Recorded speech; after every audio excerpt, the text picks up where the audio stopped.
Dans l'exposition consacrée au sculpteur danois Niels Hansen Jacobsen, il y a une partie intitulée La part de l'ombre, qui est tout à fait inquiétante, où on trouve bien sûr des œuvres de Bourdelle comme Le jour et la nuit, qui est une œuvre symboliste, une œuvre intitulée La nuit de Victor Prouvé, une nuit ô combien inquiétante, une œuvre de Niels Hansen Jacobsen, L'ombre, inspirée d'un conte d'Andersen, mais la sculpture dont je vais vous parler est d'un artiste polonais qui s'appelle Bolesław Biegas, qui est né en 1877, qui débarque à Paris fin 1901, début 1902, et qui vient d'ailleurs s'installer à quelques pas de l'atelier de Bourdelle, puisqu'il est au 38 rue Falguière. Il va rester sa première année à Paris dans cet atelier rue Falguière.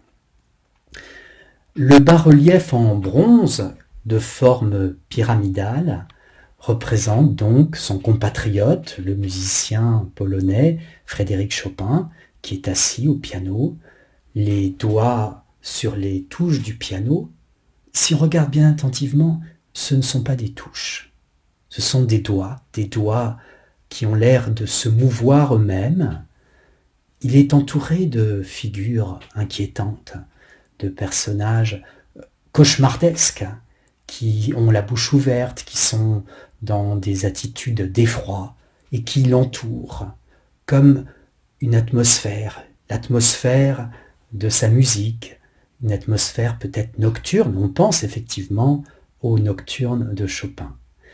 Bolesław Biegas dit s'être inspiré d'un prélude de Chopin, le plus long des préludes de Chopin, qui est le prélude opus 28 numéro 15, qui est intitulé La goutte d'eau. Et ce prélude, Chopin l'a composé à Majorque durant l'hiver 1838-1839, alors qu'il était en compagnie de George Sand. Alors on raconte qu'un orage terrible éclate et que George Sand est parti se promener et que Chopin est resté seul à composer. Et cette atmosphère de fin du monde, ces éclairs, ce tonnerre, il a l'impression qu'il ne reverra jamais George Sand, qu'elle va être engloutie, et il compose donc ce prélude avec un climat donc assez lourd, et la note La qui est répétée de façon opiniâtre comme les gouttes de pluie qui rythment la mélodie. Si on regarde attentivement, on voit effectivement Chopin avec les cheveux dans un grand mouvement de façon assez romantique, et qui s'approche de lui, tout près de lui, un visage de femme. Un visage de femme qui d'abord est un petit peu éloigné, et le même visage est reproduit un petit peu plus près. Il est reproduit 3 fois, et la 3e fois, il frôle presque la tête de Chopin. C'est l'inspiration féminine qui l'habite et qui va lui faire composer ces œuvres absolument extraordinaires.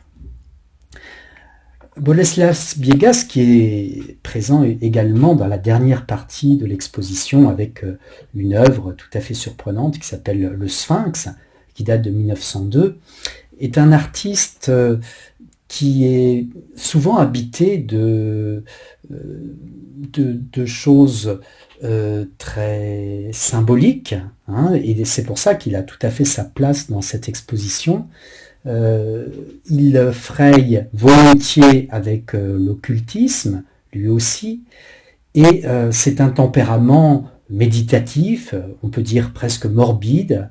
Alors dans la légende, on dit qu'il a été berger et qu'il a été repéré par un curé qui trouvait que ce qu'il concevait avec un couteau dans du bois était absolument magnifique, et c'est comme ça qu'il va faire l'école des beaux-arts à Varsovie.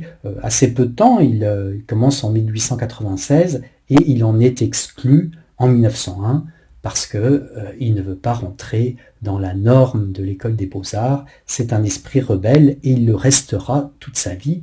Et d'ailleurs, ces bas-reliefs, toutes ces œuvres sont assez singulières.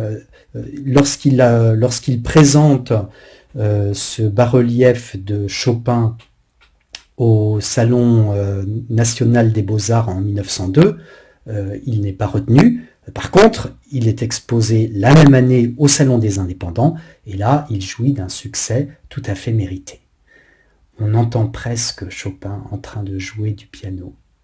Son nom est inscrit en dessous, mais on sent toute l'inspiration, la force créatrice de ce musicien hors pair, que ce sculpteur qui mérite d'être davantage connu nous offre de façon très spectaculaire.